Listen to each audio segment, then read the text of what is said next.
Hello everyone, स्वागत है भाई मेरे 11th के शेरनियों आपका एक बार फिर से। और मैं आपको पता ही है कि आपके लिए जो पॉलिटिकल साइंस की पीवाईक्यू की सीरीज लेकर आया था, मैंने कहा था ना 2 वीडियो से पेपर फंस जाएगा, और फंसा था नहीं फंसा था। वैसे ही मैं आपके लिए 11th क्लास की हिस्ट्री के टॉप क्या लेकर आया हूं मैं 11th क्लास की हिस्ट्री के लिए टॉप 35 क्वेश्चन की सीरीज। कितने क्वेश्चन कराऊंगा भाई? टॉप 35 क्वेश्चन करेंगे हम। क्लियर? कितने क्वेश्चन करेंगे? 35 क्वेश्चन।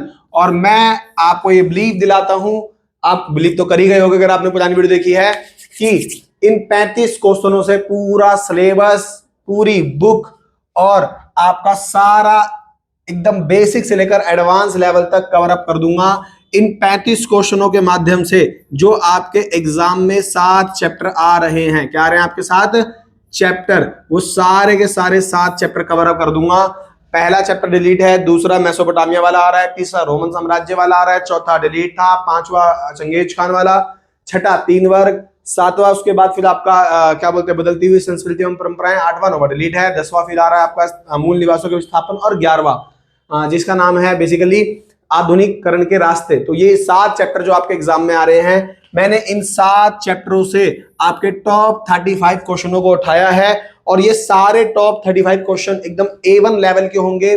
और सारे इन क्वेश्चनों से मैं आपको चैप्टर देखो, मैं क्वेश्चन जो कराऊंगा वो एक सीरीज में कराऊंगा। पहले फर्स्ट चैप्टर के इंपॉर्टेंट क्वेश्चन, वो सिर्फ क्वेश्चन नहीं होंगे, उन क्वेश्चनों से सारे के सारे जो आपके बेसिक हैं वो सब क्लियर कर दूंगा मैं। समझ आ रही है मेरी बात? सारे बेसिक क्लियर होते हुए और चैप्टर की नॉलेज लेते हुए और क्वेश्चन आंसर करते हुए बिल्कुल तरीके से। हाँ, टाइम बचेगा तो मैं आपके लिए आपके एग्जाम से 2 दिन पहले यूट्यूब पर लाइव क्लास लेकर आऊंगा, और उस लाइव क्लास में मैं आपको कराऊंगा कंप्लीट सॉल्यूशन। क्लियर है? हम कंप्लीट सॉल्यूशन करेंगे, पीवाईक्यू सॉल्व करेंगे। क्या करेंगे?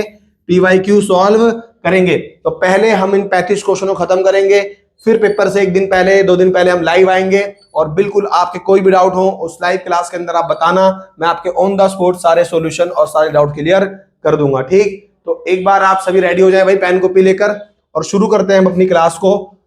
चैप्टर वाइज इंपॉर्टेंट क्वेश्चन आएंगे और सारी चीजों को समझते हुए चलेंगे। मैं आपको चैप्टर का ओवरव्यू भी देता रहूंगा कि भाई देखो ऐसे करके आपको चीजों को समझना है ना। हम साथ के साथ अपना ओवरव्यू भी लेते हुए चलेंगे। चलो भाई, बड़े ध्यान से समझना आप चीजों को। 1 मिनट बस। ठीक है, अब जैसे आप लोग देखो, आपका पहला क्वेश्चन है। क्या है आपका पहला क्वेश्चन? जिस क्वेश्चन में वो क्या कह रहा है कि मेसोपोटामिया, कलर चेंज करते हैं भाई, पेन भी चेंज करते हैं। Okay let me check. But क्या रहा है? मेसोपोटामिया की सभ्यता। क्या बोल रहा है क्वेश्चन में? मेसोपोटामिया की सभ्यता, जो आप सभी जानते हो मेसोपोटामिया की सभ्यता थी, उसकी मध्यता की लेखन कला की क्या मुख्य विशेषताएं थी? सभ्यता के शहरीकरण के कारण को बताइए। अब अगर आप इस क्वेश्चन को देख रहे हो तो सिंपल सी बात समझ आई होगी कि इस क्वेश्चन में उसने 2 बातें आपसे पूछी हैं। कितनी बातें पूछी है उसने? 2 बातें। पहला, उसने मेसोपोटामिया की जो सभ्यता है उसकी लेखन कला को पूछा है। किसको पूछा है? उसकी लेखन कला को। दूसरा उसने क्वेश्चन जो पूछा है इसके अंदर, वो पूछा है मेसोपोटामिया के शहरीकरण को और उसकी विशेषता को। क्या पूछा है उसने? शहरीकरण की विशेषता। बात समझ गए? मतलब शहरीकरण के कारण पूछा। क्या पूछा? शहरीकरण के कारण, विशेषता नहीं पूछी। अब देखो, क्वेश्चन जो आते हैं वो कभी कभी सिंगल एक क्वेश्चन के अंदर एक ही टॉपिक को पूछता है, कभी कभी वो कुछ क्वेश्चनों के अंदर एक क्वेश्चन में 2 या 3 टॉपिकों को पूछ लेता है।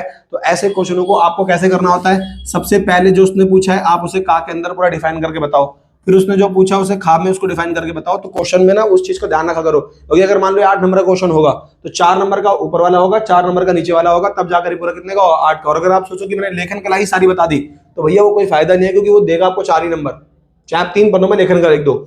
और अगर आपने शहरीकरण को समझा दिया कितने नंबर में? 3 पन्नों में, तो भैया मिलेंगे 4, क्योंकि मार्किंग स्कीम के अंदर ऐसे क्वेश्चन सेट होते हैं कि 4 नंबर का ये क्वेश्चन है, 4 नंबर का ये क्वेश्चन है, टोटल क्वेश्चन 18 नंबर का था, ये 8 नंबर का। ठीक है ना? तो ये चीजों को ध्यान में रखना। अब हमें यहाँ पे लेखन कला और शहरीकरण बताना है मेसोपोटामिया के अंदर। सबसे पहले मैं आपको ना एक बार मेसोपोटामिया का ओवरव्यू देता हूँ। आई होप, मुझे पता है आपने पढ़ रखा होगा, है ना? और अगर नहीं पढ़ा है तो देखो आपकी रिवीजन करा दूंगा और बहुत सी चीजों को हम समझ लेंगे। हालांकि आप सभी जानते हो कि भाई बहुत साल जो आपने पढ़ा, अब उसके एकदम रिवीजन का और अपनी जो तैयारी है उसको एकदम मजबूत करने का टाइम आ गया है। चलो पहले एक बार मैं आपको ओवरव्यू देता हूं, फिर समझते हैं।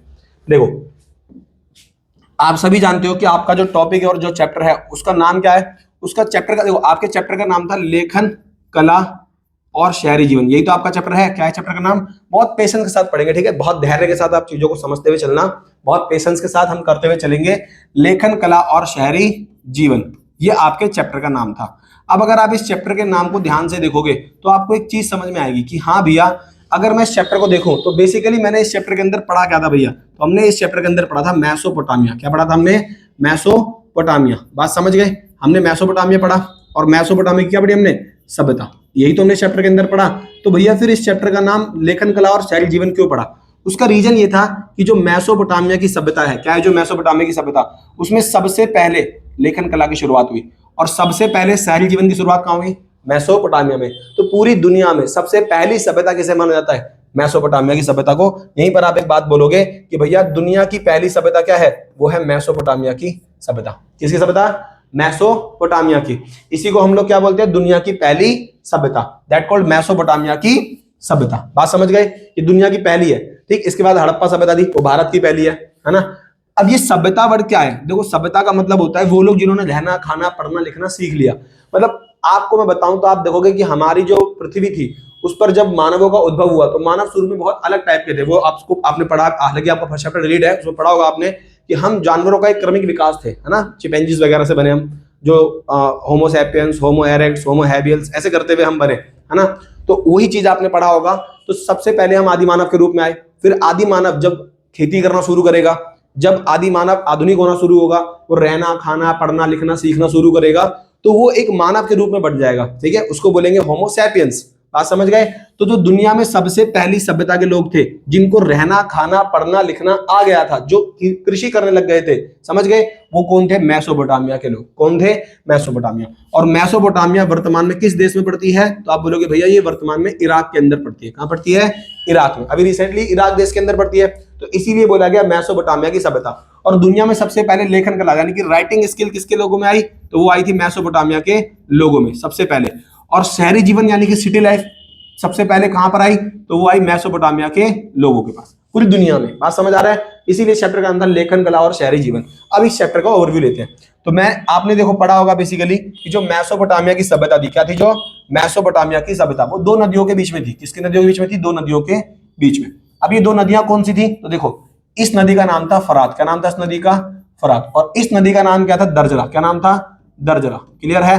तो फरात नदी और दर्जला नदी, इन दो नदियों के जो बीच का क्षेत्र था, इन दो नदियों के क्या था भाई? बीच का क्षेत्र।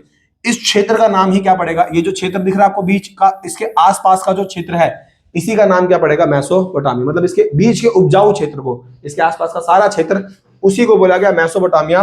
और जो मेसोपोटामिया है वो बेसिकली दो शब्दों से मिलकर बना है, यूनानी, जिसको बोलते हैं मैसोस प्लस पोटेमस। क्या बोलते हैं? मैसोस प्लस पोटेमस। अब ये जो मैसोस का मतलब क्या होता है? मैसोस का मतलब होता था मध्य। क्या होता था? मध्य। और पोटेमस का मतलब क्या होता था? नदी। और इन दोनों शब्दों से मिलकर बन गया मेसोपोटामिया। क्या बन गया? मेसोपोटामिया। क्लियर है? बात समझ आ रहा है ना। अभी जो मेसोपोटामिया थी इसकी खोज कैसे हुई, ये भी एक इंटरेस्टिंग बात है। देखो, एक्चुअली में मैं बताता हूं आपको, जो यूरोपीय लोग हैं, ईसाई लोग, है ना, यूरोप में रहने वाले जो ईसाई लोग हैं, उनकी एक पवित्र पुस्तक है जिसका नाम है बाइबल। क्या नाम है उसका? बाइबल। तो बाइबल के जो भाग है ना, उसमें से जो पहला भाग है उसका नाम है ओल्ड टेस्टामेंट। बाइबल के दूसरे भाग का नाम है न्यू टेस्टामेंट। बात समझ गए? तो जो बाइबल का पहला भाग है ओल्ड टेस्टामेंट, उस पहले भाग में, बात समझ गए, एक शहर का जिक्र था जिस शहर को बोला गया सुमेर। क्या था? उस शहर को सुमेर बोला गया। और उस सुमेर नाम के शहर का जिक्र कहां पर था? बाइबल के पहले भाग ओल्ड टेस्टामेंट में। अब जो ओल्ड टेस्टामेंट बुक थी, है ना, उसमें सुमेर नाम के शहर का जिक्र था, अर्थात एक ऐसा शहर जो ईंटों से बना हुआ है। किससे बना हुआ है? ईंटों से। अब उस शहर को, बात समझ गए, खोजने के लिए जो ब्रिटिश समाचार पत्र थे उन्होंने खर्चा उठाया। और एक्चुअली में उन्होंने उसमें कहानी देखी कि भैया, उन्होंने कहानी सुनी थी कि ऐसी एक दुनिया में बाढ़ आई, बहुत भयंकर बाढ़ आई पूरी पृथ्वी पे, और उस भयंकर बाढ़ में सब कोई डूबने लगा। तो कहते हैं ईश्वर ने एक नाव बनाई, बात समझ गए, उसको चलाने के लिए एक नोआ भेजा, है ना। और उस नोआ ने उस नाव के ऊपर सभी का एक एक जोड़ा रख लिया। इसी को बोलते थे स्टोरी ऑफ फ्लड, जल प्लावन की कहानी, जिसका मेन हीरो था जियाउ सूद्र। बात समझ गए? अब ये कहानी थी। तो अंग्रेजों के जो लोग थे वो सोचते थे कि यार ये जो मेसोपोटामिया के लोग हैं हमारे पूर्वज हैं। तो यूरोप और ईसाई लोग क्या मानते थे कि मेसोपोटामिया के लोग हमारे पूर्वज हैं। तो इसीलिए ब्रिटिश समाचार पत्र ने वो कहानी और वो शहर खोजने के लिए खर्चा उठाया कि भाई हमें इसके ऊपर रिसर्च करनी है कि क्या रियलिटी में ऐसा हुआ था, क्या एक शहर जिसके बारे में ओल्ड टेस्टामेंट में लिखा है वो एग्जिस्ट करता है या नहीं करता। तो 1873 में, कब, 1873 में एक ब्रिटिश समाचार पत्र ने इसका खर्चा उठाया और वो इसकी खोज के लिए आगे बढ़ जाएगा। बात समझ गए, है ना। हाँ? अभी थोड़ी देर बात कर दे रंडी, ठीक है ना। तो उन्होंने इसका क्या उठाया, खर्चा उठाया ब्रिटिश समाचार पत्र ने, और वो एक शहर खोजने गए। तो वो कहानी तो एक्चुअली में रियलिस्टिक थी नहीं थी, उसकी जानकारी नहीं मिली, बट हाँ एक शहर खोजा गया जो सुमेर था। और फिर जब पता लगा कि जो मेसोपोटामिया था उसका जो दक्षिणी भाग था, कौन सा भाग था, दक्षिणी, ये मालूम पड़ा कि मेसोपोटामिया के दक्षिणी भाग को शुरू में सुमेर कहते थे। क्या कहते थे, सुमेर। अब यहां पर बात समझ आई आप लोगों को। तो इसीलिए मेसोपोटामिया की खोज इस तरह शुरू हुई। तो क्वेश्चन ही पूछता है कि मेसोपोटामिया के दक्षिणी भाग को, किस भाग को, दक्षिणी भाग को क्या कहते थे। तो आप बोलना कि मेसोपोटामिया के दक्षिणी भाग को सुमेर कहते थे। और मेसोपोटामिया की सबसे पहली ज्ञात भाषा भी कौन सी थी, तो मेसोपोटामिया की सबसे पहली ज्ञात भाषा वो सुमेरियन थी। क्या थी वो, सुमेरियन। अब यहां से ना एक क्वेश्चन ही पूछता है आपसे, ध्यान रखना भाषा को लेकर भी क्वेश्चन आता है। मैं आपको ना चैप्टर का एक ओवरव्यू दे रहा हूं, बस सुनना ध्यान से। तो मेसोपोटामिया की सबसे पहली ज्ञात भाषा कौन सी थी, सुमेरियन। कौन सी भाषा थी, सुमेरियन। फिर क्वेश्चन पूछता है कि मेसोपोटामिया में जो सुमेरियन भाषा थी, जब ये भाषा चेंज होगी तो कौन सी भाषा ग्रुप ले लेगी, तो यही सुमेरियन भाषा आगे चलकर बन जाएगी अकंदी भाषा। क्या बन जाएगी, अकंदी भाषा। और अकंदी भाषा आगे चलकर इसका स्थान ले लेगी आरामाइक भाषा। कौन सी भाषा स्थान ले लेगी इसका, आरामाइक। और आरामाइक के साथ मिल जाएगी हिब्रू भाषा। और आज भी इराक के अंदर, आज समझ गए, आरामाइक और हिब्रू भाषा बोली जाती है। तो यहां से बताओ कितनी चीज समझ आई आपको। आपको मेसोपोटामिया के चैप्टर का ओवरव्यू मिला, दुनिया की पहली सभ्यता है, इराक में पड़ती है। मेसोपोटामिया की खोज कैसे हुई समझ गए, वो एक कहानी के थ्रू शुरू हुई, जो ईसाई लोगों ने शुरू किया था इसकी खोज को, मेसोपोटामिया की खोज को शुरू करने का। और ईसाई लोगों ने मेसोपोटामिया को कैसे खोजा था, क्योंकि उनके पवित्र पुस्तक बाइबल में पहले भाग में सुमेर नाम के शहर का जिक्र था, और वहां एक कहानी थी जो उनको ढूंढनी थी कि कहानी रियल है या फेक है ना। जो जल प्लावन की कहानी थी एक्चुअली में, उसमें ये बोला गया था ना कि सारे एक बाढ़ आई और सभी लोगों का, जानवर जीव जंतुओं का एक एक जोड़ा रख लिया गया। बाद में जब सब कुछ नॉर्मल हो गया तो वो जोड़े उतरे और वो प्रजनन करके संख्या को बढ़ाएंगे। बट वो फेक लगती है कहानी, बट रियलिटी में सभ्यता एग्जिस्ट करती थी, बट वो कहानी का कोई आधार नहीं मिला हमें। ठीक, तो मेसोपोटामिया में जो दक्षिणी भाग था उसको सुमेर कहते थे, है ना। और सुमेर में कौन सी भाषा बोली जाती थी, सुमेरियन। तो मेसोपोटामिया की सबसे पहली ज्ञात भाषा सुमेरियन। सुमेरियन भाषा के बाद कौन सी भाषा आएगी यहाँ पे, अकंदी। अकंदी के बाद आरामाइक और फिर हिब्रू। यहाँ से क्वेश्चन आता है, बहुत खतरनाक क्वेश्चन बनता है, आधे बच्चों का दिमाग घूम जाता है, ध्यान रखना। सुमेरियन, अकंदी, फिर आरामाइक और अब हिब्रू, दोनों वहां बोली जाती है अभी भी। ठीक, मेसोपोटामिया दो शब्दों से मिलकर बनता है, मेसोस और पोटेमस। मेसोस का मतलब मध्य और पोटेमस का मतलब नदी। यहां तक आपको चीजें क्लियर हुई। अब समझो चीजों को ध्यान से। क्लियर, जो मेसोपोटामिया था, क्या था जो आपका मेसोपोटामिया। अगर मैं मेसोपोटामिया को ऐसे बांटूं तो ये कौन सा भाग होगा मेसोपोटामिया का, दक्षिणी भाग। तो मेसोपोटामिया का दक्षिणी भाग सबसे ज्यादा उपजाऊ था। उसके उपजाऊ होने की वजह क्या थी, क्योंकि नदियां ऊपर से बहती हुई आ रही हैं, तो यहाँ की मिट्टी क्या हो जाएगी, उपजाऊ, क्योंकि नदियां ऊपर से बहती हुई आ रही है और यहाँ मिट्टी ला देंगी, और यहाँ मिट्टी आएंगी, पानी यहाँ पर नदियां पास में आ जा रही हैं, तो इस एरिया की जमीन बहुत उपजाऊ हो जाएगी। और जमीन उपजाऊ होने से क्या होगा, जमीन उपजाऊ होने से यहाँ पर खेती की पैदावार क्या हो जाएगी, बढ़ जाएगी। यानी कि यहाँ पे खेती की जो पैदावार है वो क्या हो जाएगी भाई, बढ़ जाएगी। अब जब खेती की पैदावार बढ़ेगी तो ध्यान रखना, खेती की पैदावार बढ़ने से क्या होगा, व्यापार बढ़ेगा। क्या बढ़ेगा, व्यापार। और जहां व्यापार होगा डेफिनेटली भैया वहां पर शहर बनना शुरू हो जाएगा कि नहीं हो जाएगा। इसीलिए मेसोपोटामिया के सबसे पहले शहर दक्षिणी भाग में बसे। कहां बसे, दक्षिणी। और जहां शहर बसेगा, व्यापार होगा, डेफिनेटली भैया वहां पर लेखन कला देखने को मिलेगी, नहीं मिलेगी। अब बताओ आपको ये चीज समझ आई कि मेसोपोटामिया के अंदर सबसे पहले शहरों की स्थापना और लेखन कला की शुरुआत किस भाग में हुई थी। क्वेश्चन पूछा हुआ है, क्वेश्चन क्या पूछा था उसने कि मेसोपोटामिया के किस भाग में सबसे पहले शहरों की स्थापना हुई और लेखन कला की शुरुआत हुई। वो दक्षिणी भाग में हुई थी। कहां हुई थी, दक्षिणी भाग में। यहां तक बात क्लियर है ना। और मेसोपोटामिया के इसी दक्षिणी भाग में 4 शहर बनेंगे। कितने शहर बनेंगे, 4, जो आपको पढ़ने हैं और वो इंपोर्टेंट है ना। 4 शहर मैं लिख रहा हूं। एक तो ध्यान रखना आप उर, क्या रखना, उर। दूसरा याद रखना आप उरुक, क्या रखना, उरुक। और तीसरा याद रखना आप मारी, क्या रखना, तीसरा याद मारी। बात समझ गए। और चौथा याद रखना बेबीलोनिया। चौथा शहर कौन सा है, बेबीलोनिया। बात समझ गए, क्लियर। 4 शहर आपको पता होने चाहिए, उर, उरुक, मारी और बेबीलोनिया। मेसोपोटामिया में जो सबसे पहले, बात समझ गए नहीं समझ गए, ये 4 शहर फेमस थे। बेबीलोनिया बहुत फेमस था उसका, मारी आगे चल के क्या बन जाएगा, शाही राजधानी। ठीक है, 2000 ईसा पूर्व के आसपास। यहां से एक ओवरव्यू मिल गया आप लोगों को। अब चलते हैं हम कुछ चीजों को समझते हुए। हाँ, हमें समझना था मेसोपोटामिया की लेखन कला। क्या समझना था? मेसोपोटामिया की लेखन कला। तो अभी वहां ओवरव्यू मिला चैप्टर का, समझ आया। अब हम समझते हैं मेसोपोटामिया की लेखन कला को। एक बार आप लेखन कला को समझ लो। देखो, सबसे पहली बात, लेखन कला क्या होती है, लेखन कला क्यों की जाती है, लेखन कला की शुरुआत हुई कैसे, ये चीज हमें जाननी है। क्या जानना है? लेखन कला क्या होती है, मेसोपोटामिया के लोग लिखते कैसे थे, मेसोपोटामिया में लेखन कला की शुरुआत कैसे हुई, इसके पीछे की कहानी क्या थी, समझ गए। और वो लेखन कला करते कैसे थे। चार चीजें अगर आप जान लोगे तो लेखन कला से कोई भी क्वेश्चन आ जाए आप उसकी जिंदगी खराब कर दोगे। कितने क्वेश्चन जान लोगे अगर? चार बातें। क्या बोला मैंने आपसे? लेखन कला के बारे में, है ना। देखो, अब कहा जाता है कि देखो एक्चुअली में लेखन कला क्या है, जो ध्वनि है, क्या है, जो ध्वनि, ध्वनि मतलब साउंड, जिसे हम बोल रहे हैं, जो मैं बोल रहा हूं अगर मैं उसी को लिख दूंगा तो वो क्या कहलाता है? लेखन कला। यानी कि बोली गई बातों को, ध्वनियों को जब स्वर को जब शब्दों के रूप में लिख दिया जाता है तो वही क्या कहलाता है? लेखन कला। ये भी डेफिनेशन उसने पूछी हुई है। तो ध्वनि को जब हम क्या लिख देंगे? किसी शब्द के रूप में लिख देंगे तो वही क्या कहलाएगा? लेखन कला कहलाएगा। पहली बात क्लियर है। अब कहा जाता है कि मेसोपोटामिया के अंदर जो लेखन कला हुई वो सबसे पहले उसकी शुरुआत कहां हुई? तो आप बोलोगे लेखन कला की शुरुआत मेसोपोटामिया में सबसे पहले कहां हुई? तो साउथ में हुई। कहां हुई?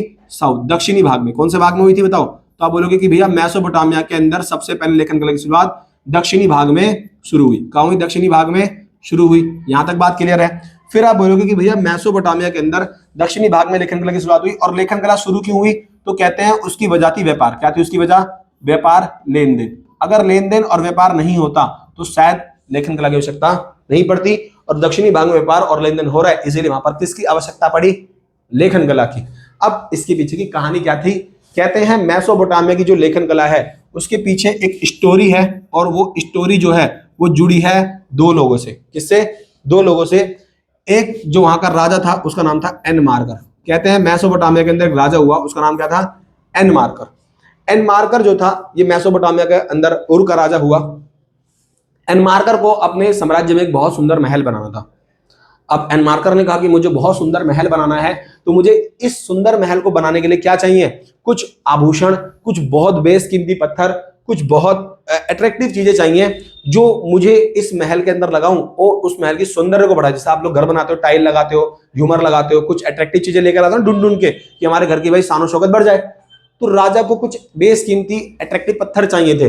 तो एनमार्कर ने अपने साम्राज्य में जो महल बना रहा था उसको बनवाने के लिए अपना एक दूत भेजा। कहां भेजा? अपना एक दूत था, उसको भेजा अरट्टा। कहां भेजा? अरट्टा नाम की जगह भेजा। ये क्वेश्चन पूछता है कि एनमार्कर ने अपना दूत कहां भेजा था? अरट्टा भेजा। कहां भेजा?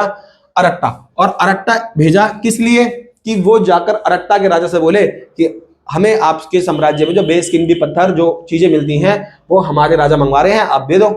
तो कहते हैं जब एनमार्कर ने अपना दूत भेजा अरट्टा, तो दूत जो था उसका, एनमार्कर का, वो 7 पर्वतों को पार करके, कितने पर्वतों को पार करके? क्वेश्चन पूछा हुआ है, कितने पर्वत पार करके गया था ये? 7 पर्वत। बात समझ गए? पार कर कर कहां पहुंचा? अरट्टा पहुंचा। इसी में ध्यान रखना, जब दूत एक बार पर्वत पे, ऊंचाई पर था पर्वत की, तो नीचे इसके गांव बसा हुआ था सूसा, और सूसा लोग इसको छोटे चूहे की तरह दिख रहे थे। क्या दिख रहे थे? छोटे चूहे की तरह। अब बताओ, सीबीएसई ने ये क्वेश्चन भी पूछा हुआ है कि एनमार्कर ने जिस दूत को भेजा था वो कितने पर्वतमालाओं को पार करके गया था? 7। मतलब 7 पर्वतों की श्रृंखला को पार करके गया था। सूसा जब एक बार पर्वत की चोटी पर था तो नीचे गांव बसा हुआ था सूसा, ठीक है। तो उसको ना छोटे चूहे की तरह, भाई आप ऊपर से देखोगे तो नीचे लोग छोटे दिखेंगे आपको, डेफिनेटली भाई। अब अगर आप देखोगे एरोप्लेन से तो नीचे आपको देखोगे पूरा शहर दिख जाता है एरोप्लेन से, जबकि आप नीचे से नहीं देख पाओगे पूरा शहर, ठीक। तो इसको सूसा के लोग बहुत छोटे चूहे की तरह दिखे, ये बात भी पूछी हुई है। अब कहते हैं जब एनमार्कर ने दूध भेजा और वो अरट्टा पहुंचा, तो अरट्टा के राजा ने बोला कि भाई ऐसे कैसे मैं किसी व्यक्ति को कोई भी सामान दे दूं? आपके पास क्या प्रूफ है कि आपको एनमार्कर ने भेजा है? आप फेक भी इंसान हो सकते हो। तो कहते हैं दूध जो था अरट्टा पहुंचा, अरट्टा के राजा ने उसे पहचानने से और वस्तुएं देने से मना कर दिया। वो बेचारा फिर दोबारा वापस आया। अब एनमार्कर चौंक गया। एनमार्कर ने कहा कि यार ये तो बड़ी बेकार बात हो गई, तो जरा मैंने अपना दूध भेजा इतना टाइम लगाकर और वो वापस आ गया बिना किसी कार्य के, बिना किसी परिणाम के। अब क्या होगा इससे? तो कहते हैं एनमार्कर ने एक पट्टिका उठाई। क्या उठाई? एक पट्टिका गीली मिट्टी की, और उस पर कुछ लिख दिया। पट्टिका उठाई किसने? एनमार्कर ने। उसमें कुछ भी गोचुड़ मुचुड़ लिख दिया, वो दे दे, वो दे दे, है ना, कुछ भी लिख दिया होगा। माँ कसम चढ़ा दी, गाली चढ़ा दी एनमार्कर ने लगता है उस पट्टिका पे, और बोला जाकर इसको दिखा दे। तो कहते हैं जब दूत ने ले जाकर फिर दोबारा से वो चीज अरट्टा के राजा को दिखाई, तो अरट्टा के राजा उसे दिखता ही रह गया। उसने कहा भाई वास्तव में ये बहुत अद्भुत बंदा है, इसको सही में किसी राजा ने भेजा है। और कहते हैं इस तरह से मेसोपोटामिया में लेखन कला की शुरुआत हुई। बड़ी ही बेहूदी कहानी मुझे लगी, छी इतनी गंदी कहानी थी। है ना। तो कहते हैं मेसोपोटामिया की लेखन कला के पीछे स्टोरी थी, यहां से शुरुआत हुई लेखन कला की। तो अगर क्वेश्चन पूछे कि मेसोपोटामिया की लेखन कला की शुरुआत जो है वो किस राजा से मानी जाती है, आप आंसर देना एन मार्कर से। अब चीज समझ आई, लेखन कला क्या होती है क्लियर हुआ, लेखन कला किस भाग में शुरू हुई क्लियर हुआ, लेखन कला के पीछे कहानी शुरू हुई क्लियर हुई। अब समझते हैं मेसोपोटामिया के लोग लेखन कला करते कैसे थे। तो देखो मेसोपोटामिया के जो लोग थे वो लेखन कला करने के लिए एक तरीके का प्रयोग करते थे, और उस तरीके को ही क्या बोलते थे, उस तरीके को बोलते थे क्यूनिफॉर्म। तो मेसोपोटामिया के लोगों की लिपि कैसी थी, क्यूनिफॉर्म, है ना। इसको हिंदी में बोलते थे कीलाकार लिपि। क्या बोलते थे हिंदी में, कीलाकार लिपि। बात समझ गए, है ना। एक्चुअली में कीलाकार लिपि होती क्या थी, ये लोग क्या करते थे मैं आपको समझाता हूं। नॉर्मली सबसे पहले लोग गीली पट्टी का करेंगे, क्या करेंगे, गीली मिट्टी करेंगे, ठीक। गीली मिट्टी करके फिर उसका एक टैबलेट बना लेंगे। टैबलेट मतलब ये नहीं खाने वाला टैबलेट, टैबलेट मतलब होता है एक चौकोर सी पट्टी का बना लेंगे, है ना, उसका टैबलेट बना लेंगे, क्लियर है ना। और फिर उसके बाद ये लोग मतलब उसकी क्या बना लेंगे, चौकोर सा बना लेंगे उसको, और फिर उसके ऊपर सरकंडे की तीखी नोक से, सरकंडे की नोक से, बात समझ गए, है ना, लिख देंगे और लिख कर उसे सुखा देंगे। समझ आ रहा है, क्लियर है। तो एक्चुअली में देखो क्यूनिफॉर्म क्या था, क्वेश्चन पूछेगा क्यूनिफॉर्म या कीलाकार लिपि से आप क्या समझते हो, तो आप बताना कि मेसोपोटामिया के लोग लिखने के लिए एक अलग तरीके का यूज करते थे। वो सबसे पहले लिखने के लिए गीली मिट्टी करते थे, गीली मिट्टी को गूंथ कर फिर उसकी एक पट्टी का बना लेंगे टैबलेट टाइप की, है ना, जैसे आपके फोन वोन होता है वैसे बड़ी सी पेज की तरह, कॉपी की तरह, A4 साइज जैसे बना ले वो। और फिर उस पर सरकंडे की नोक से, तीखी नोक से, जैसे आशिक नहीं लिख देते दीवालों पे, कोई दीवार में प्लस्तर अभी भी हुआ है ना, कोई सड़क पे प्लस्तर अभी भी हुआ है तो उस पर लिख देते हैं ले शबनम, लिख दिया उन्होंने, ठीक। दिल विल बना देंगे, तीर विर घुसा देते हैं, तो वही चीज। तो वैसे ही वो लोग गीली मिट्टी कर कर सूखने से पहले लिखना होगा लेकिन, है ना, उस पर सरकंडे की तीखी नोक से लिख दिया करेंगे। और इसी प्रोसेस को बोलते थे यूनिफॉर्म लिपि, कीलाकार लिपि। अच्छा, एक बार लिख दिया तो दोबारा नहीं लिख सकते सूखने के बाद, और ये काम बहुत पेशेंस का था, बहुत तरीके से करना होगा, बहुत कम समय में करना होगा, और हर बार आपको नई पट्टिका बनानी पड़ेगी। एक बार अगर आपने लिख दिया तो, समझ गए, है ना। तो बड़ा देखा, इसीलिए मेसोपोटामिया के अंदर जो साक्षरता थी बहुत कम थी, ठीक। अब यहां पर आप क्वेश्चन को कर पाओगे। देखो अब जब मैंने आपको चीजों को ओवरव्यू दे दिया तो ये चीज क्लियर हुई सारी, यहां तक मैंने आपको चैप्टर का ओवरव्यू दिया, धीरे धीरे सब चीजों को समझते हुए चलेंगे, है ना।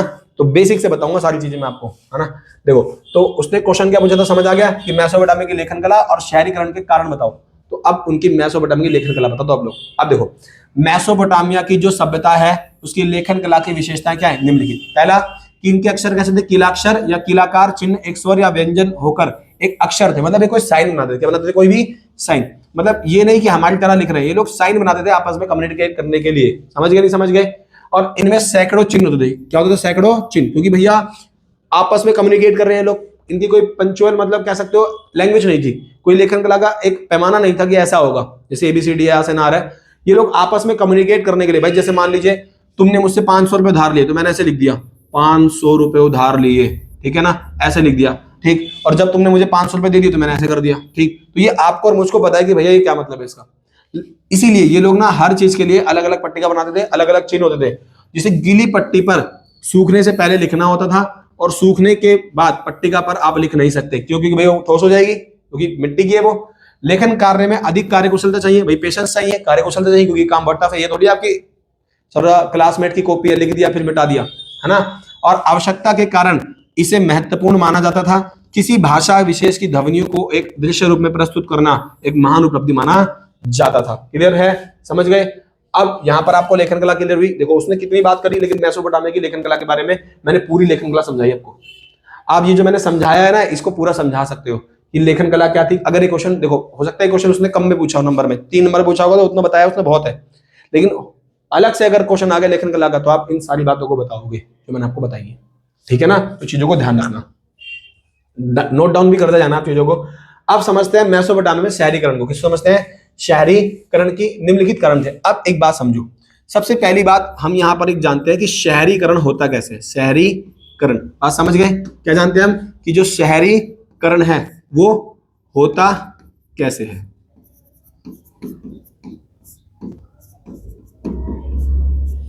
देखो समझो शहरीकरण कैसे होता है, शहरीकरण के पीछे आधार क्या होता है। कभी भी आप एक बात ध्यान रखना, एकदम में शहर नहीं बन जाता। शहर बनने के पीछे एक घटना होती है, एक प्रोसेस होता है, वो समझोगे तब आपको समझ आएगा। देखो मेसोपोटामिया का जो दक्षिणी भाग था, कौन सा भाग था, दक्षिणी। आप दिमाग से सोचो कि उस दक्षिणी भाग में ही सबसे पहले शहर क्यों बसा।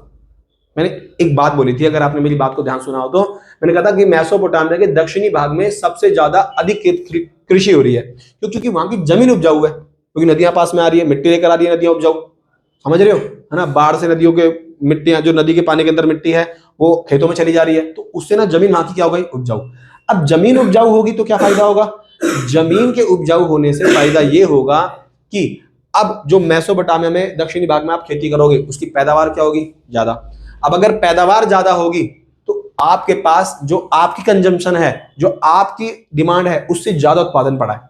अब बंदे के पास मान लो वो साल का 10 किलो गेहूं, 100 किलो गेहूं खा सकता है, और उसने उगा दिया 5000 किलो गेहूं, और वो साल भर अगर खाएगा ना, रच के भी खाएगा, तो भाई वो 1000 किलो गेहूं खा सकता है। उसने उगा कितना दिया, 5000 किलो गेहूं, तो 4000 किलो गेहूं रख के वो सड़ाएगा, पागल तो नहीं है वो, ठीक। तो वो क्या करेगा, उसे एक मार्केट में ले जाकर बेचना शुरू करेगा, जहां वो एक व्यापार की जगह पर या कहीं एक दुकान लगा देगा या कहीं एक विपणन केंद्र पे वो जाकर बेचेगा।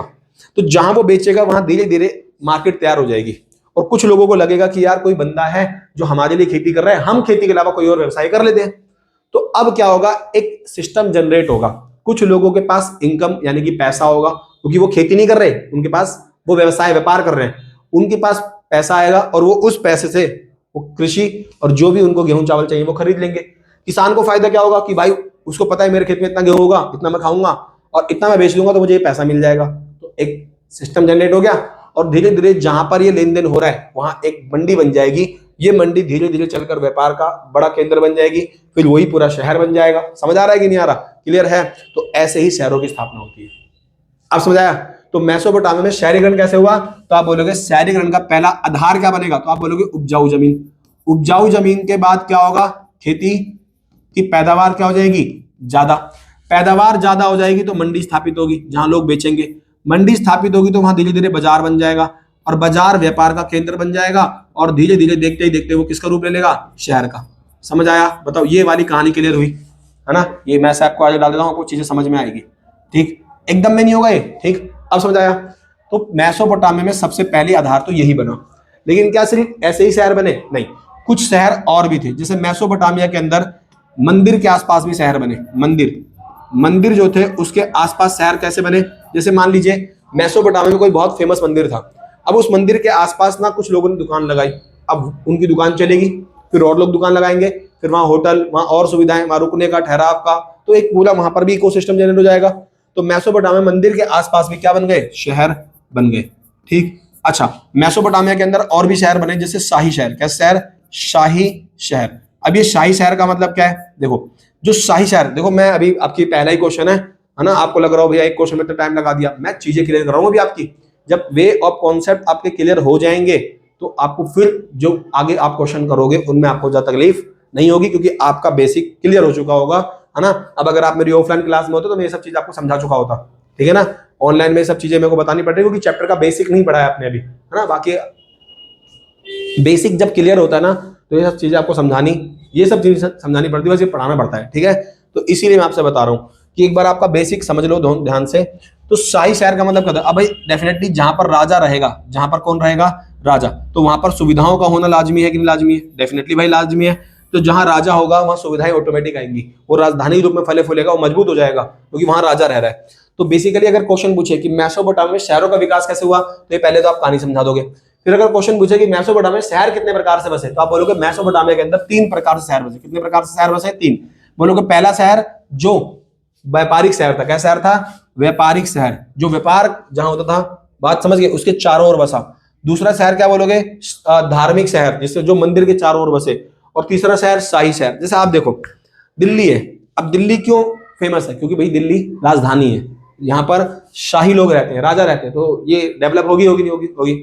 मुंबई ये क्यों डेवलप है, हैदराबाद आप देखोगे, अहमदाबाद, है ना, सूरत, ये सब क्यों डेवलप है, क्योंकि ये जो शहर है ये व्यापारिक शहर है, यहाँ बिजनेस बहुत होता है। अच्छा बताओ, बनारस, काशी, है ना, मथुरा, और आप जैसे देख लो उज्जैन, अब ये भी तो बहुत फेमस शहर हैं, बट वो क्या कैसे शहर है, वो धार्मिक शहर है। कैसे शहर है वो, धार्मिक। तो आई थिंक आपको समझ आएगा कि शहर कितने प्रकार के होते हैं, ठीक है ना। तो वही चीज समझा रहा हूं मैं आपको। अब देखो, तो मेसोपोटामिया के, अच्छा शहरों की विशेषता क्या होती है, तो आपको पता है शहरों के अंदर लोगों के रहने का तरीका बहुत अलग होता है। ये लोग कृषि से अलावा और भी बहुत सारे कार्य करते हैं। शहरों में आपको सुविधाएं बहुत मिलेगी, शहरों में आपको मनोरंजन के साधन मिलेंगे, क्वेश्चन ही पूछता है ना, क्लियर। शहरों के अंदर आपको दंड नायक मिल सकते हैं, शहरों के पहरेदार होते हैं, शहरों में सुख सुविधाएं ज्यादा होती हैं, समझ रहे हो। शहरों के लोग बिजनेस वगैरह करते हैं, व्यापार वगैरह करते हैं ज्यादा करके, तो वो चीज। तो आप बोलोगे मेसोपोटामिया की सभ्यता में शहरीकरण की विशेषता। किसकी विशेषता? शहरीकरण की विशेषता। बात समझ गए? निम्नलिखित है, मतलब शहरीकरण के कारण। सबसे पहले आप बोलोगे मेसोपोटामिया और उसकी भौगोलिक अवस्था से स्पष्ट है कि वहां पर भरण पोषण के पर्याप्त साधन थे, क्योंकि भाई मैंने आपको समझाया कि मेसोपोटामिया में दजला और फरात नदी आ रही है ना, और इन नदियों की वजह से यहाँ पर खेती भी अच्छी हो रही है, पशुपालन भी अच्छा हो रहा है, यहाँ पर जंगल भी है, जमीन भी है, उपजाऊ जमीन भी है, समझ गए। तो एक्चुअली में अगर इराक की ज्योग्राफी को देखो, मेसोपोटामिया की ज्योग्राफी को देखो, तो वहां पर हर प्रकार की चीजें मौजूद थी। तो ये इनफ है किसी भी देश के लिए, है ना। तो वहां भरण पोषण के पर्याप्त साधन थे, और फरात और दर्जला नदी अपने साथ उपजाऊ मिट्टी लाती थी। मैंने भी आपको समझाया कि वो अपने साथ लेके आएगी उपजाऊ मिट्टी, और दक्षिणी भाग की जमीन क्या हो जाएगी? उपजाऊ। और वहां पर खेती और सिंचाई की सुविधा क्या थी? मौजूद, क्योंकि नदियां वहां पे, नदियों से भी उपनदियां निकली हुई है, ठीक। पुरानी व्यवस्था में मेसोपोटामिया के दक्षिणी भाग, कौन से भाग? दक्षिणी भाग की मेसोपोटामिक खेती सबसे अधिक उपज देने वाली होती थी, ठीक। और घास के मैदानों में, किसके मैदानों में? घास के मैदान में पशुपालन होता था, जिससे भारी मात्रा में मांस, दूध और ऊन आदि वस्तुएं प्राप्त होती थी। बात समझ गए? नहीं समझ गए? और खाद्य उत्पादन और अन्य आर्थिक गतिविधियों के फल स्वरूप जनसंख्या घनत्व बढ़ गया। जब क्या होगा? खाद्य उत्पादन होगा, चीजें अच्छी बनेंगी, समझ गए, व्यापार बढ़ेगा, तो जनसंख्या बढ़ेगी कि नहीं बढ़ेगी? और जब जनसंख्या बढ़ेगी तो वहां क्या हो जाएगा? घनत्व बढ़ जाएगा। मतलब घनत्व का मतलब क्या होता है? किसी एक पर्टिकुलर एरिया में रहने वाले लोगों की संख्या को हम क्या बोलते हैं? घनत्व। जैसे 1 किलोमीटर के अंदर कितने लोग रह रहे हैं, ये उस एरिया घनत्व हो जाएगा, डेंसिटी बोलते हैं एक्चुअली में, है ना। और नगर जो थे, वहां के लोग अन्य लोग गांव या नगर के क्षेत्र में निर्भर करते थे, और इस प्राकृतिक उर्वरता और खाद्य उत्पादन शहरीकरण में सहायक साबित हुए। तो जो मेसोपोटामिया के अंदर खाद्य उत्पादन हुआ, बढ़ गया, जो वहां पर उर्वरता थी, जो वहां की जमीन उपजाऊ थी, तो उपजाऊ जमीन का होना, अच्छी कृषि का होना ही मेसोपोटामिया में शहरीकरण का क्या बना? कारण। तो जो बात मैंने समझाई ना, उसी को उसने यहाँ लिखा है, आप स्क्रीनशॉट लेकर पढ़ना एक बार, आपको फिर समझ आएगा तसल्ली से, ठीक है ना। क्या समझाया मैंने आपको यहाँ पे? कि उपजाऊ जमीन का होना, अच्छी खेती का होना, पैदावार का, वही मेसोपोटामिया शहरीकरण का क्या बनेगा? कारण बनेगा। क्लियर हुई मेरी बात? अब देखते हैं नेक्स्ट क्वेश्चन। क्वेश्चन नंबर हमारा क्या है? नेक्स्ट दूसरा क्वेश्चन है। क्या बोल रहा है दूसरा क्वेश्चन? Question number 2। चलिए भाई इसको देखते हैं अब ध्यान से। क्या रहा है कि मेसोपोटामिया की जो सभ्यता है, क्या है? जो मेसोपोटामिया की सभ्यता, उसकी प्रमुख उपलब्धियों का वर्णन कीजिए। या फिर वो आपसे क्वेश्चन पूछ ले कि मेसोपोटामिया की मुझे क्या बता दो? विशेषता बता दो। क्या बता दो? मेसोपोटामिया की सभ्यता की विशेषता बता दो। समझ गए? नहीं समझ गए? है ना, उपलब्धियां ही विशेषता होती है। तो आप अब यहां पर मेसोपोटामिया की सारी विशेषताओं को बताओगे। मैं आपको एक बार इसका ना पूरा ओवरव्यू देता हूं। देखो, अगर मैं इसके पॉइंट्स लिखवाऊंगा, आप देखना इसमें कैसे लिखा हुआ है, तो मैं आपको बताता हूं मेसोपोटामिया की जो विशेषता है। क्या है जो मेसोपोटामिया की विशेषता? उसके हम पॉइंट समझते हैं पहले कि क्या उसकी विशेषता थी। आप इनके पॉइंट्स को नोट डाउन करना, फिर आप उन चीजों को समझाना, ठीक है। आप समझ गए? जरूरी नहीं है जैसा लिखा है वैसे, आपको जो समझ में आता है, आपने जिस तरीके से अच्छे से पढ़ रखा है, आप उसको प्रेजेंट करना अच्छे से आपको आना चाहिए। और क्वेश्चन मैं बोलता हूं आपसे, हमेशा आपने कोशिश करो पॉइंट्स के अंदर बताओ। देखो, मेसोपोटामिया की विशेषता में क्या पहला पॉइंट डाल दो आप कि भैया सबसे पहले विशेषता तो मेसोपोटामिया की लेखन कला डाल दो। क्या डाल दो? लेखन कला। समझ गए? और फिर आप इसकी लेखन कला को समझा दो, जो मैंने आपको पीछे समझाया। दूसरा आप डाल दो कि भैया मेसोपोटामिया के जो लोग थे वो शहरीकरण में जीते थे। किसमें जीते थे? शहरीकरण, है ना।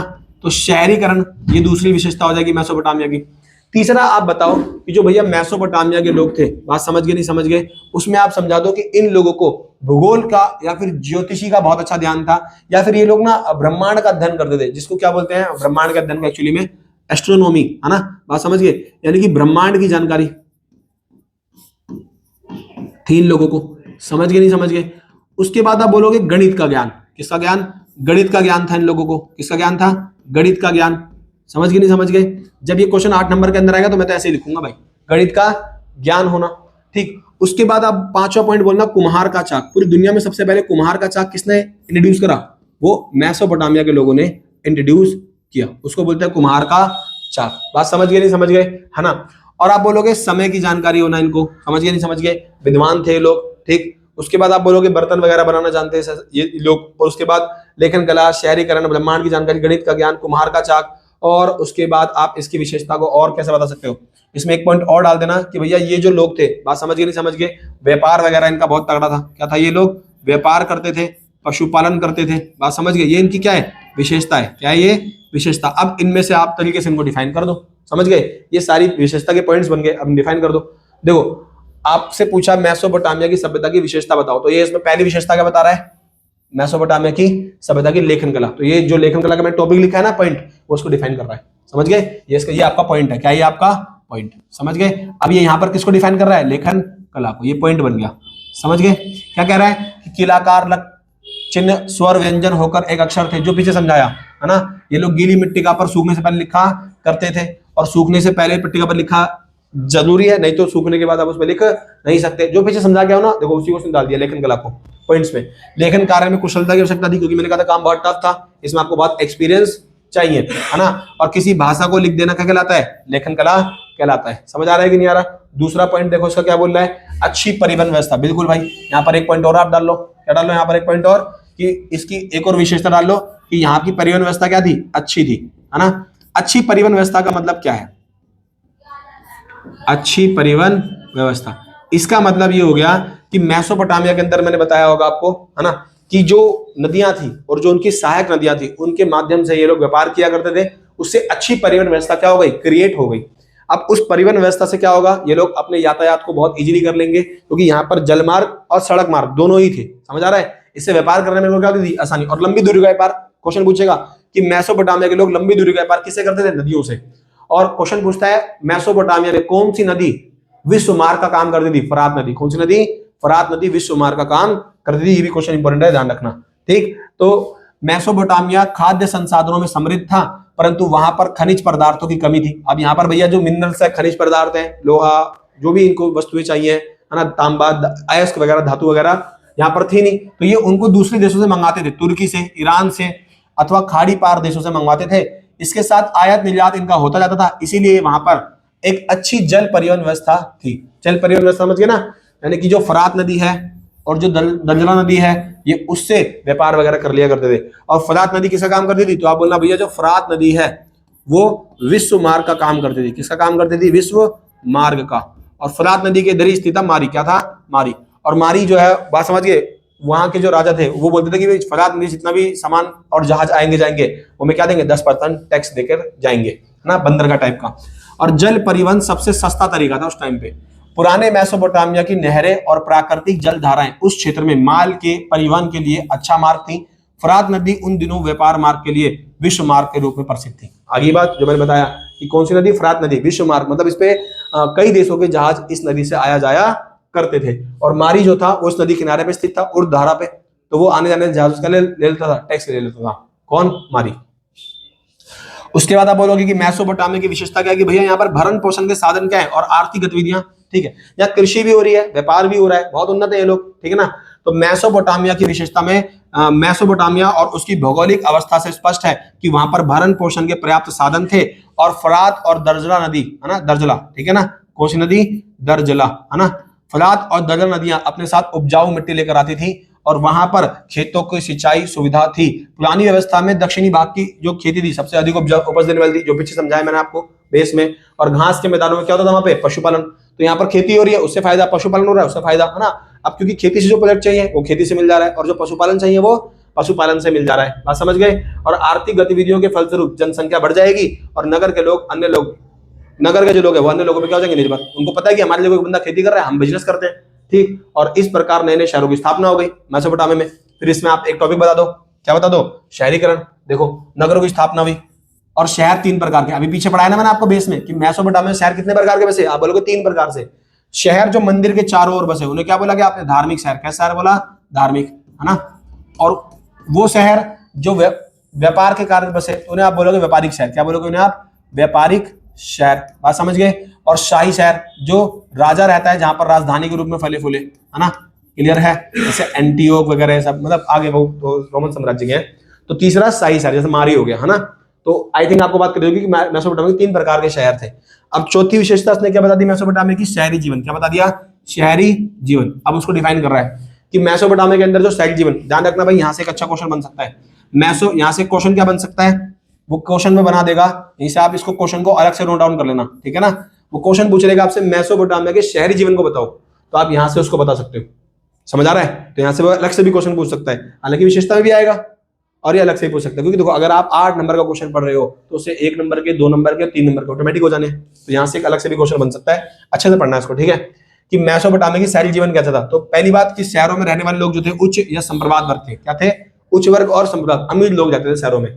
तो धन दौलत का अधिकांश भाग समाज के छोटे छोटे वर्ग और उन वर्गों के पास था जो बहुत अमीर है, जिन्होंने सब, जो या तो राजा के पास मंत्री हैं, या उस शहर के अंदर बहुत रसूखदार हैं, बड़े व्यापारी हैं, या फिर उनको राजा से कोई कनेक्शन है उनका, है ना, कोई पद को संभाल रहे हैं, गवर्नमेंटेड है वो, ठीक। और शहरों के अंदर एकल परिवार रहता था। कैसा रहता था? एकल परिवार। ये बात ध्यान रखना, मेसोपोटामिया के अंदर ना एकल परिवार का चलन था। किसका चलन था? एकल परिवार का। तो एकल परिवार को आदर्श माना जाता था, और हालांकि एक शादीशुदा बेटा और उसका परिवार साधारणतः अपने माता पिता के साथ रहता था। पिता परिवार का मुखिया होता था, अर्थात परिवार पितृ प्रधान था। कैसा प्रधान था? पितृ प्रधान। ये बात भी ध्यान में रखना, ठीक। विवाह की प्रक्रिया, तो मेसोपोटामिया के अंदर विवाह की प्रक्रिया क्या थी? विवाह की घोषणा के बाद वधु के माता पिता सहमति देते थे और वर पक्ष द्वारा वधु को उपहार दिए जाते थे, और विवाह के पश्चात वधु को पिता द्वारा अपने उत्तराधिकारी का हिस्सा दिया जाता था और घर पशुधन और पुत्र को मिलता था। मतलब जो मेनली मेसोपोटामिया था, वहां पे महिलाओं का पिता की संपत्ति पे का अधिकार था। रोमन साम्राज्य में आपको यही चीज देखने को मिलेगी, है ना, सेम। नगर व्यवस्था, तो मेसोपोटामिया के अंदर जो नगर व्यवस्था है उसको समझ लो। उर नगर की खुदाई 1930 में कई बातों की जानकारी प्राप्त हुई।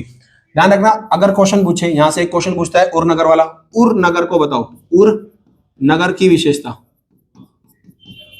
ये क्वेश्चन अलग से बनाता है, उर नगर की विशेषता। तो यहां से आप एक क्वेश्चन और बना लो, वो क्वेश्चन पूछ लेगा आपसे कि उर नगर के बारे में बताओ, तो एक क्वेश्चन और बन गया, है ना। ये देखो विशेषता में भी आएगा उसके, और ये अलग से भी क्या बन जाएगा? क्वेश्चन बन जाएगा।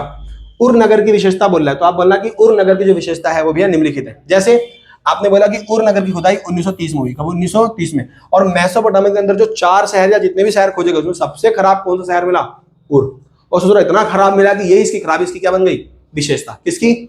उर नगर की, ठीक। जैसे यहीं से क्वेश्चन ही पूछता है उर नगर की विशेषता बताओ, खराबी इसकी विशेषता है, तो आप बोलोगे भैया पहली बात कि जो उर नगर था उसकी गलियां क्या थी? टेढ़ी मेढ़ी और तंग या छोटी गलियां थी। अब टेढ़ी मेढ़ी गलियां होंगी तो इसमें आप गाड़ी ले जा सकते। गाड़ी मतलब जो तांबा वगैरह है, जो उस टाइम रथ होता था ना, पहिए वाली गाड़ी, वो आप ले जा नहीं सकते। तो यहाँ पर पूछेगा सामान किस में ले जाता था? गधों पे। किस पे? गधों पे। जैसे आप पढ़ोगे तो आप गधे बन जाओगे, तो आप भी ले जाएंगे सामान, ठीक।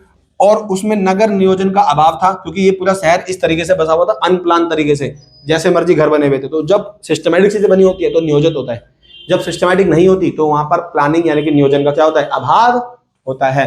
क्योंकि परों की भूखंडों का आकार एक जैसा नहीं था, जल निकासी का उचित प्रबंध नहीं था। ये लोग थोड़ा, जो उर नगर के जो लोग थे ना, वो घरों के अंदर ही गंदा पानी निकालते थे। घरों के अंदर, जैसे घर है उसके बीच में ऐसे स्लोप मार दिया और बीच में आंगन में गंदा पानी गिर रहा था। समझ गए? नहीं समझ गए? क्लियर है? ताकि गलियों में ना गिरे, कीचड़ ना हो जाए, है ना। और गलियों में कूड़ा फेंकते थे ये लोग। ये कैसे पता लगा? क्योंकि जब वहां पर उर नगर की गलियां खोदी गई तो बहुत ऊंची ऊंची गलियां मिली, खोदा तो नीचे कूड़ा मिला। समझ गए? जैसे आप पार्क में जाओगे, अब पार्क में आप, मैं बताता हूँ ना कि पार्क में जाओगे तो आप मिट्टी खोदोगे तो देखो दिलबाग की पन्नी कुछ कुछ मिलेगा, है ना। अब वो मिलेगा, इसका मतलब क्या कि भाई पार्कों में लोग कहीं भी फेंक देते हैं, तो धीरे धीरे उसमें मिट्टी आ जाती है, वो नीचे चल जाता है। लेकिन आप थोड़ा नीचे गहरा खोदोगे तो मिट्टी साफ हो जाती है। समझ रहे हो? उसका मतलब ये कि ऊपर जो है वो मिट्टी नहीं है और लोग कूड़ा फेंकते जाते थे वहां पे। और घर की छत का पानी का निकासी आंगन में होती थी, ताकि भारी वर्षा से बाहर की कच्ची गलियां कीचड़ से ना भरे। और घर के बाहर की ओर खिड़कियां नहीं होती थी, मतलब फर्स्ट फ्लोर में इनके कोई खिड़कियां नहीं होती। बात ध्यान रखना, प्राइवेसी को तो मेंटेन रखते थे, ठीक है ना। और रोशनी के लिए कमरों के दरवाजे से आंगन में खुलते ही, ताकि घर की गोपनीयता बनी रहे। और दरवाजा खोलेगा तब रोशनी आई घर में। अच्छा, मेसोपोटामिया में ध्यान रखना एक चीज जरूर थी, ये लोग अंधविश्वासी भी थे। ये लोग ये मानते थे कि अगर घर का दरवाजा बाहर की ओर खुलेगा तो वो अच्छा नहीं है, वो सौभाग्य नहीं लाता। अंदर की ओर खुलेगा तो वो सौभाग्य लाता है, वो धन और संपत्ति को प्राप्ति करवाता है, ठीक है ना। और ये लोग मानते थे कि दरवाजा घर के अंदर तरफ खुलना चाहिए और खिड़की नहीं होनी चाहिए। ये लोग अंधविश्वासी थे और सगुन अपसगुन को मानते थे, है ना। और इनका पट्टिकाओं पर हमें उल्लेख मिलता है। ये लोग कब्रिस्तान वगैरह में मृतकों को दफनाते थे, लेकिन कुछ लोग तो घर के किचन में दफन मिले। तो आई थिंक आपको उर भी यहाँ से क्लियर हो गया होगा। अब अगर क्वेश्चन मुझे उर नगर की विशेषता बताओ तो आप बोलोगे टेढ़ी मेढ़ी गलियां।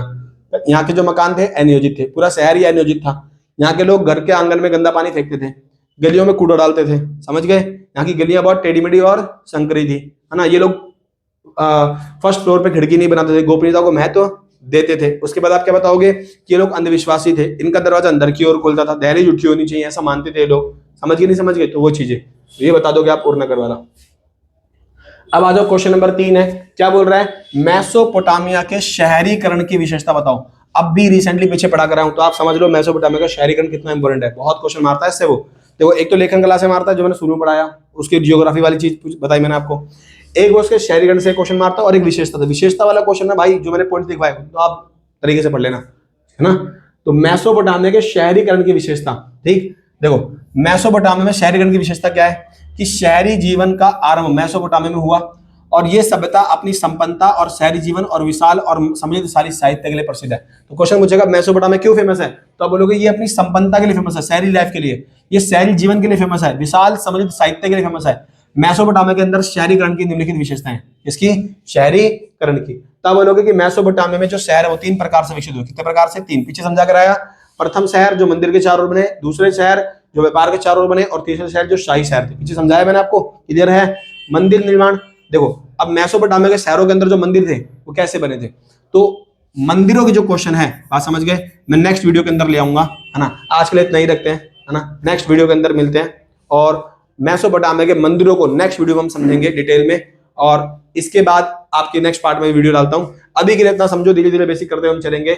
मिलते हैं नेक्स्ट वीडियो में। जय हिंद।